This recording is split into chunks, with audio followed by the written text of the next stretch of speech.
చూపించుకున్నా మొదలుచ్చేవారు కానీ నిలబడే కాదు. మా పెద్దమ్మ మా పెద్దక్క ప్రార్థన చేయించుకో, ఏదైనా ఆయన చెప్తారు, ప్రార్థన చేయించుకోన్నారు. అమ్మ ఫోన్ నెంబర్ తీసుకొచ్చి నాకు ఇచ్చింది. ఫోన్ చేస్తే గట్టి సంచి లూజ్గా ఉన్నట్టు కిందకి జారినట్టు ఉందమ్మా, ప్రార్థన చేస్తాను అని చేశారు. దేవుడు నాకు గట్టి సంచి పైకి లేపినట్టు కనిపించిందమ్మా అన్నారు. మళ్ళీ 2 రోజులకి మళ్ళీ ఫోన్ చేశాను ప్రార్థన చేయించుకోవడానికి. నిన్ను స్వచ్ఛపరిచినట్టు ఉయ్యాలు చూపిస్తున్నారమ్మా, నువ్వు ఆనందంగా ఉండేటట్టు చూపిస్తారమ్మా అన్నారు. అలాగే 2 సార్లు 3 సార్లు ఫోన్ చేసి ప్రార్థన చేయించుకున్నాను. మళ్ళీ నాకు ఏం రాలేదు, ఆగిపోయింది. మా ఆయన గారేమో నిజంగా అది స్వచ్ఛమైన దేవుడు స్వచ్ఛపరిచి ఎవరిని ఇచ్చినా సరే నేను నా ఒప్పుకున్న కాడికి గురికలు నేను చర్చిలో చెప్పుకుంటాను అని అనుకున్నాడు. అప్పటి నుంచి ఇంకా కుదరలేదు రావడానికి.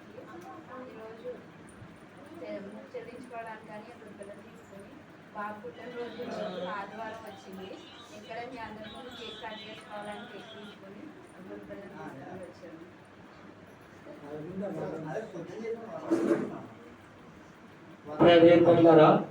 మరి నేర్పాల్ సత్యనారాయణ గారు వారి కుమార్తె, ఆమెకి ఫస్ట్లో 2 అగ్నిలు పోనాయంట. వారు ఏమో పూజలు చేసుకుంటారు వారి కుటుంబంలో.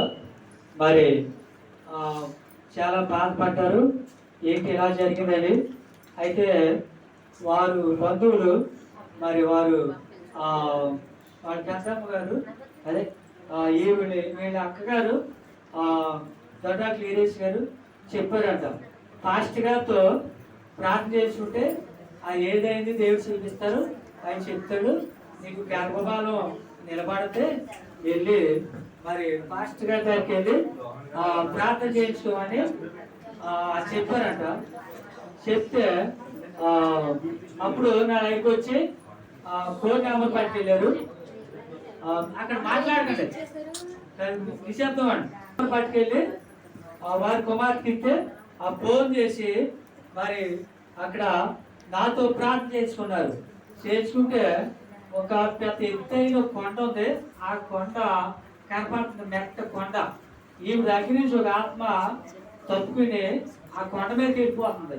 కనపడింది నాకు, అమ్మా నేను ఇబ్బంది పెడుతుంది ఒక ఆత్మ, నీ దగ్గర నుంచి ఆత్మ తప్పుకుని ఎక్కడో పెద్ద కొండ ఉంది, ఆ కొండ మీద వెళ్ళిపోయింది. అదే నేను ఇలా గర్భిణీలు చెదరగొడుతుంది, వెళ్ళిపోయిందే, నీవు బాగానే ఉంటుంది, నువ్వు గర్భం ధరిస్తావు, నువ్వు సంతోషిస్తావమ్మా అని చెప్పాను.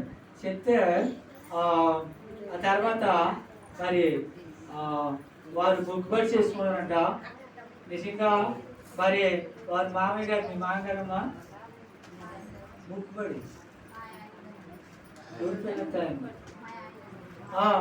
వాళ్ళ భర్త గారు నిజంగా నా భార్య ఆయన ప్రార్థన చేశారు, నిజంగా నా భార్య గర్భిణి నిలబడి మరి మాకు బిడ్డనిస్తే నేను సాక్ష్యం చెప్పుకొని గురి పేరు ఇచ్చుకుంటాను మరి అని ఆయన ఒప్పుకున్నాడంట.